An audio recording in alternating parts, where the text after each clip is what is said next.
नयगढ़ में व्यापक भाव मोबाइल चोरी होउथिला, केतेकंक मिसिंग मध्य हेउथिला। तेबे नयगढ़ एसपी निर्देश क्रमे एही मोबाइल चोरों को टाउन थाना धरिबारे सफल होइतिला। एपरिक चोरी मोबाइल सह हजि जाइथिबा मोबाइल को संपृक्त चोरठारु उद्धार करिबारे बेस सफल होइतिला नयगढ़ टाउन थाना पुलिस। एहार नेतृत्व नेइतिले टाउन थानार आईआईसी प्रज्ञा परमिता जेना आउ तांको एथिरे सहायता जोगाई देइतिले टाउन थाना एसआई धर्मेन्द्र सियालक समेत थानार समस्त कर्मचारी। तेबे ए समस्त चोरी तथा हजि जाइथिबा मोबाइल को ओनर को फेरस्त करबा पई एसपी को कार्यालय परिसर में एक स्वतंत्र कार्यक्रम रे एसपी प्राय 30 रु ऊर्ध्व ओनर को एही मोबाइल उपयुक्त प्रमाणपत्र आधार रे फेराइथिबा देखिबाकू मिलिथिबा बेले एही सफलतार श्रेय एसपी श्रीयुक्त पही टाउन थाना आईआईसी श्रीमती जेना को दैछंती। तेबे एही स्वतंत्र कार्यक्रम रे अतिरिक्त एसपी उमाकांत मल्लिक, एसआई धर्मेन्द्र सियाल, जगन्नाथ दास प्रमुख उपस्थित थिले। तेबे नयगढ़ पुलिस उद्धार करथिबा एही मोबाइल गुड़िक नयगढ़ समेत भुवनेश्वर, कटक, कंधमाल, खोर्धा, गंजाम जिला अंचल बोली जनापड़ी। नयगढ़ टाउन थाना रे एही सफलता पई समग्र जिले में आनंद प्रकाश पाई।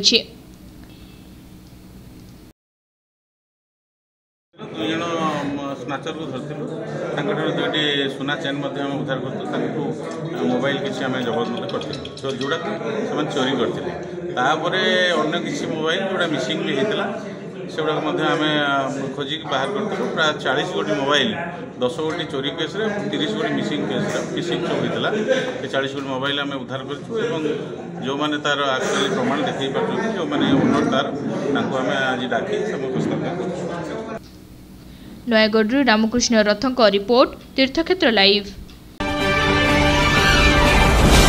सहारा इंडिया कंपानी वैमात्रिक मनोभावर शिकार होई दीर्घ 8 वर्ष धरी लोभनीय स्कीम माध्यम जनसाधारण को प्रलोभित करी लुटुथिबा एवं जमाकारी स्कीम अवधि शेष होइथिले मध्य वर्ष वर्ष धरी जमाकारी जमा अर्थ फेरी पाई पारुनथिबारु बहुबार राज्यर मुख्य कार्यालय को और राज्य सरकार को गुहारी करुवा बेले वर्ष वर्ष धरी निराश हेबाकू पड़ुछि। एणु सहारा जमाकारी मंच ओडिशा एवं संपृक्त ऑल इंडिया जन आंदोलन संघर्ष न्याय मोर्चार आह्वान क्रमे गंजाम जिला बुगुड़ा सहरर ब्लॉक छकरे थिबा सहारा इंडिया कार्यालय सम्मुखरे एक दिवसीय धारणा दे कंपानी और राज्य सरकार को विरोध में क्षोभ प्रकाश करी आगामी दिन में कौनसी पदक्षेप ग्रहण न करी यद्यपि अवहेला करती किछिटा घटना घटिले तापई सहारा इंडिया कर्तृपक्ष और राज्य सरकार ही दायी रहिबे। मंच सभापति अशोक कुमार पाढ़ी, लक्ष्मी नारायण मिश्र, पुरुषोत्तम साहू, रत्नाकर बाड़तिया, किशोर गुरु, भजराम बारिक, प्रदीप कुमार पाढ़ी, संतोष कुमार महाराणा, राघव बारिक, नारायण नायक, सन्यासी महाराणा प्रमुख बहु जमाकारी उपस्थित थिले। सहारा इंडिया जमा पैसा देवा बहुत चेष्टा करूँ। विधानसभा खेल गलु, आरटीसी खेल गलु कि फल पाऊनु। आज शेष चेष्टा करूँ कौन हम रास्ता को आसू बढ़ जो आम धारणा कर विभिन्न स्कीम्रे सहारा इंडिया प्रलोभन देखाई लोक मानू टंका जमा करने लोक मैंने करते सत किंतु परिपक्व राशि आज पर्यंत पाई ना एमती 8-9 वर्ष बीतीगला तथापि से पाईपार ना।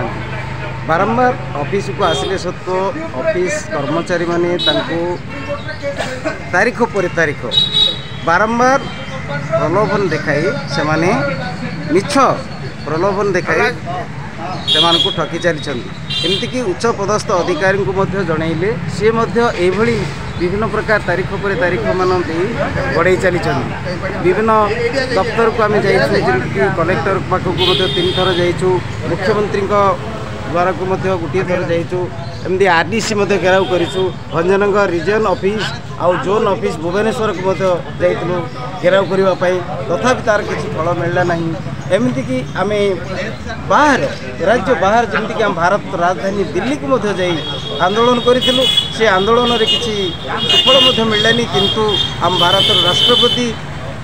महामहिम द्रौपदी मुर्मू से आमर स्मारकपत्र रखी और तार किसी तर्जमा करते तर्जमा कर ओडिशा सरकार को से चेतावनी देते यार किसी यार किसी तदंत करा जाऊ तार किसी कैफत आमको दि जाऊ किंतु ओडिशा सरकार तार किसी कैफत ए पर्यंत देना किंतु ताकू चापी रखी विभिन्न प्रकार प्रलोभन देखाई लोक बुआ बुलाई आगामी इलेक्शन जो प्रकार कारनामा से चाहते आम से भोट वर्जन करने चाहूँ आ भोट देवनु आमर जो पर्यंत जमा धन मिलना से पर्यंत जमाकारी एजेंट माने चालू रखिबु ये आंदोलन। गंजाम जिला बोगुड़ारू त्रिलोचन पंडा को रिपोर्ट तीर्थक्षेत्र लाइव। ओडिशार जगन्नर्स खोखो दल चलित वर्ष अगस्ट रे पुणे ठारे अनुष्ठित प्रतियोगिता चैंपियन होइतिला। तेणु खोखो खेल को राज्य में अधिक लोकप्रिय करने लक्ष्य पुरी ठारे 55तम सीनियर वर्गर खोखो चैंपियनशिप चलित मास 13 तारिख रु 15 तारिख पर्यंत पुरी जिला हाईस्कूल परिसर में अनुष्ठित हेबो बोली सूचना देइछन्ति अतिरिक्त जिलापाल प्रदीप कुमार साहू।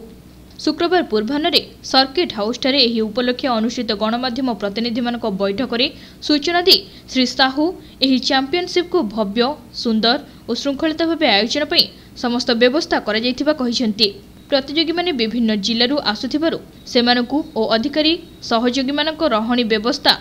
बृंदावती निवास रे कराजियो बोली से कहिथिले।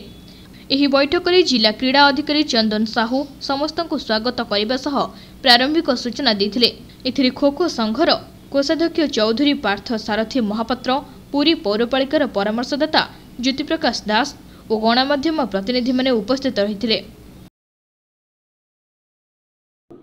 देखो आसंता 13 तारिख रे आमर 55th state kho kho championship Puri अनुष्ठित हो 13 तारिख रु 15 तारिख रे एवं ओडिशार समस्त 30टा जिला सहित एवं अन्य 2टे प्रमुख अनुष्ठान आमर बहुत प्रतिभाधारी जो खोखो जो मैंने प्रतिभा लाभ कर पुरी आसी पहुँचे और आमर जिला प्रशासन एवं kho kho association district association kho kho तरफ व्यापक भाव आयोजन कर भल भाव रे जहाँ आम पाखे सूचना अच्छी आमर 12 तारिख प्राय खेलाड़ी मैंने आसी रे आमर पुरी जो बृंदावती निवास रही से उभय महिला और पुरुष खेलाड़ी मैंने रे उभय खेलाड़ी मानी आमर पुरस्कार जो मैंने पुरस्कृत हे जो मैंने भल भाव खेलेंगे चैंपियन हे से पुरस्कार रही 10,000 रे चैंपियन और जो मैंने रनर्स रे 5,000 और जो मानकर थर्ड और फोर्थ 2,000 टंका लेखाएं आर्थिक प्रोत्साहन रही समस्त खाइबा बंदोबस्त जिला प्रशासन तरफ कर डिस्ट्रिक्ट स्पोर्ट्स ऑफिसर आमर प्रत्येक तत्वावधान यहाँ देखिए और सहायता कर जिला खोखो एसोसिएशन सेक्रेटरी अच्छा।